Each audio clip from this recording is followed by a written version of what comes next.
ब्रह्मांड एक रहस्य है जिसने मानव जाति को हमेशा हैरान किया है कि इसकी रचना कैसे हुई और हिंदू धर्म में इसकी रचना के लिए कौन जिम्मेदार है। शुरुआती दिनों में ब्रह्मांड की रचना कैसे हुई, इसके बारे में कई सिद्धांत हैं। आइए हिंदू धर्म में उनमें से कुछ का पता लगाएं। ब्रह्मांड एक एकल इकाई नहीं है। अनंत संख्या में ब्रह्मांड हैं जो लगातार बन रहे हैं और नष्ट हो रहे हैं। दूसरे शब्दों में, हम एक ऐसे ब्रह्मांड में रहते हैं जो एक मल्टीवर्स से संबंधित है। एक ब्रह्मांड अंततः मर जाएगा, लेकिन मल्टीवर्स भगवान विष्णु पर रहता है। हिंदू धर्म के अनुसार इस मल्टीवर्स का एक अवतार है। भगवान विष्णु ब्रह्मांड के निर्माण से पहले वह सभी कारणों के ब्रह्मांडीय महासागर में सो रहा था। उसका बिस्तर एक विशाल नाग है जिसके हजारों नाग जैसे फन हैं। ब्रह्मांड को 3 भूमिकाओं में बनाया गया था: निर्माता, पालनकर्ता और संहारक। भगवान विष्णु ही पालन करता है, भगवान ब्रह्मा ही निर्माता हैं। भगवान शिव विध्वंसक हैं। ब्रह्मांड का निर्माण भगवान विष्णु के कार्यों से हुआ था। जब वह सो गए तो अपनी नाभि से कमल खिलने दिया। लूरा स्टेम ब्रह्मांड के निर्माण का प्रतिनिधित्व करता है, जबकि ब्रह्मा फूल के केंद्र में पाए जाते हैं और निर्माता को लगने वाले समय का प्रतिनिधित्व करते हैं।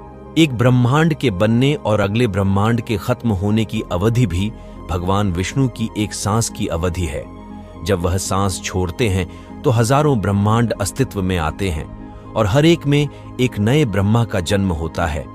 लेकिन जब भगवान विष्णु सांस लेते हैं तो सभी ब्रह्मांड उसमें समाहित हो जाते हैं और ब्रह्मा मर जाते हैं।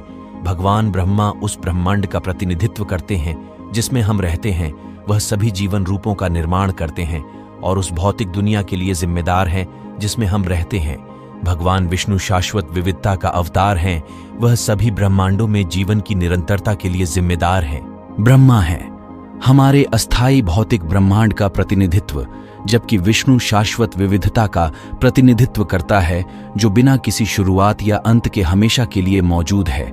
ब्रह्मा द्वारा दर्शाया गया वर्तमान ब्रह्मांड स्थायी नहीं है, वास्तव में यह काफी अस्थायी है। ब्रह्मा केवल 100 वर्षों तक जीवित रहते हैं और फिर उनकी मृत्यु हो जाती है। नए ब्रह्मांड का जन्म होगा। अब समय माप के बारे में बात करते हैं। ब्रह्मा 100 वर्षों तक जीवित रहते हैं और ब्रह्मा के प्रत्येक वर्ष में 360 दिन होते हैं और हम वर्तमान में उनके शासनकाल के 51वें वर्ष के पहले दिन पर हैं। दिन के दौरान दिन और रात होते हैं। ब्रह्मा जीवन बनाते हैं और रात के दौरान उसके द्वारा बनाया गया सारा जीवन वापस उसी में समाहित हो जाता है। इसलिए हम केवल ब्रह्मा के इस दिन के लिए वहां रहेंगे जो कि उनके 71वें वर्ष का पहला दिन है। लेकिन उदास मत होइए, मैं आपसे वादा करता हूं कि यह काफी लंबा दिन है। समय की बड़ी इकाइयां, योग को समय की एक इकाई के रूप में समझें जिसे हजारों से लाखों वर्षों में मापा जाता है। विष्णु पुराण और प्राचीन हिंदू पाठ में इन योग मापों के बारे में विवरण है। एक महायोग 4 उपयोग से बना है जो कि वितरित है। 4 का अनुपात 3 है, 3 का 2 का है, 2 का 1 का अनुपात है। महायोग में काली योग सबसे छोटा योग है और 432,000 सौर वर्षों तक रहता है। इसके बाद द्वैपुआ योग होता है जो 864,000 वर्षों से 2 गुना होता है। उसके बाद त्रेता योग होता है जो 12,96,000 वर्ष और अंत में सतयुग जो 17,28,000 वर्ष का होता है। इस प्रकार कुल मिलाकर पृथ्वी पर एक महायुग 5.32 मिलियन वर्षों तक रहता है। प्राचीन भारतीय पाठ में अंबाहा योग के बाद समय की अगली प्रमुख इकाई को मानवंतर कहा जाता है। एक मनवंतर नए जीवन रूपों का निर्माण करता है और इसके अंत में उन जीवन रूपों को नष्ट कर दिया जाता है। प्राचीन भारतीय ग्रंथों में जीवन का चक्र इसी तरह चलता है। एक मनवंत को 71 महायोग या 71 गुणा 4.32 मिलियन वर्षों तक चलने वाला माना जाता है। इन प्राचीन ग्रंथों के अनुसार कुल मिलाकर लगभग 306.72 मिलियन वर्ष होने का अनुमान है।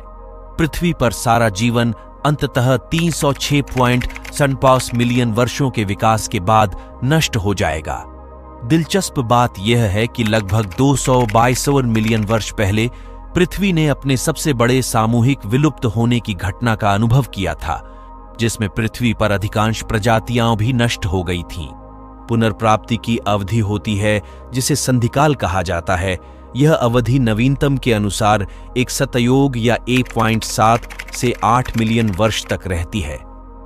आधुनिक विज्ञान के अनुमानों के अनुसार यह माना जाता है कि सर्वोपरि ट्रायसिक विलुप्ति की घटना के बाद पृथ्वी पर जीवन को ठीक होने में लगभग 10 मिलियन वर्ष लग गए।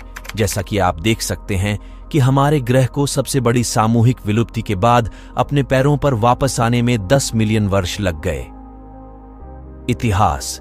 ब्रह्मा या ब्रह्मांड का कल्प दिवस ब्रह्मांड का एक दिन होता है, ठीक उसी तरह जैसे पृथ्वी पर हमारे दिन को कल्प कहा जाता है।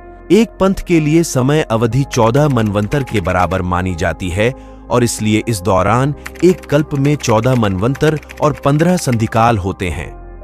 पहले मनवंतर से पहले संधिकाल में अभी तक कोई जीवन विकसित नहीं हुआ है, इसलिए एक कल्प 14 को 306.72 मिलियन वर्ष से गुणा करने पर 15 को n.28 मिलियन वर्ष से गुणा करने के बराबर होता है, जो इसे सार्वभौमिक पैमाने पर 4.33 बिलियन वर्ष के बराबर एक कल्प बनाता है। एक दिन को 4.32 कहा जाता है, अरबों वर्ष लंबे।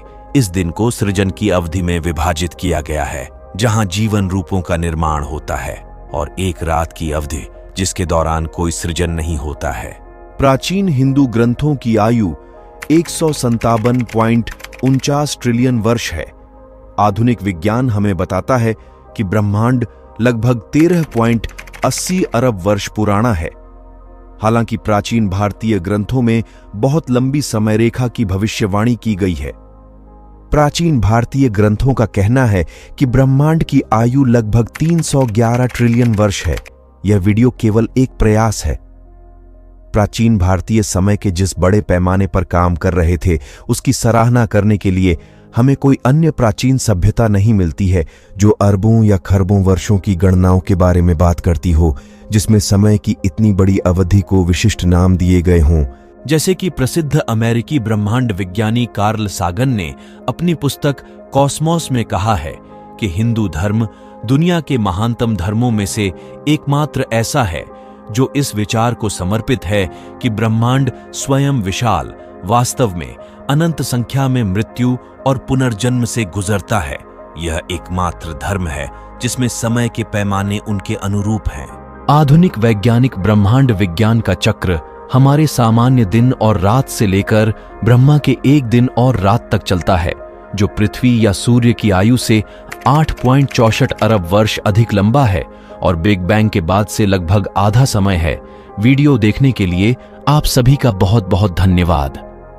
अगर आपको ये वीडियो पसंद आया तो लाइक करें, कमेंट करें और अगर आपने चैनल को सब्सक्राइब नहीं किया है तो सब्सक्राइब करें।